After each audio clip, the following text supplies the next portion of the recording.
First of all, are you healthy? Yeah, I feel great. Just Don't bumps. talk And, into that. oh, just Just stand up. bumps and bruises. That can come with playing football, but With overall, the knees and all yeah, that's good. yeah, my knees feel great. The My wrist, hand, my the wrist wrist. feels great. Hadn't had any problems with any of those this spring. Good, good. You lost four guys that's kind of been stalwarts around here, and y'all are kind of rebuilding other than Ben and Alex. Talk about the rebuilding process on the offensive line. I definitely think it's a process. Just losing, guys like Sean and Jordan, Javon and Greg. It's going to be tough replacing those guys just with how much talent and experience they brought to our room. It's definitely, we've had some growing pains, but I think we've been working really hard, and the effort's been there. Just trying to replicate what those guys did, just build off what they brought to the program, and so I think we're able to use some of their examples, that they set the last 3 or 4 years, and try to replicate that into our games. And so, it's a process, but I think we're slowly getting there. Eli, at the same time, don't you think, is there an attitude of, hey, it's our turn now and we're ready? Yeah, I definitely think that.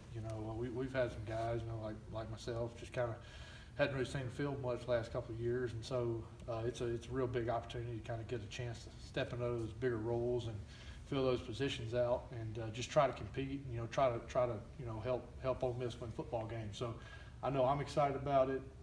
Bryce, Chandler, Royce, Mike, they're all excited about it too, and so we got a lot of guys excited about getting an opportunity to help.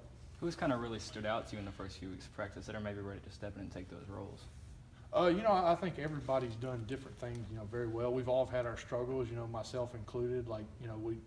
Each guy does certain things good, and then each guy kind of struggles with certain things. So I think, me, myself, I've been doing some things all right, and I need to get better at some things. But I think everybody's kind of in that boat where we need improvement across the board, but we're also doing some really good things. What do you need to improve in individually?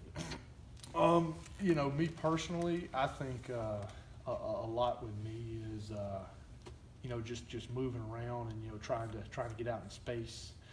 I feel like that's kind of the one thing that I don't, just excel at, never really have.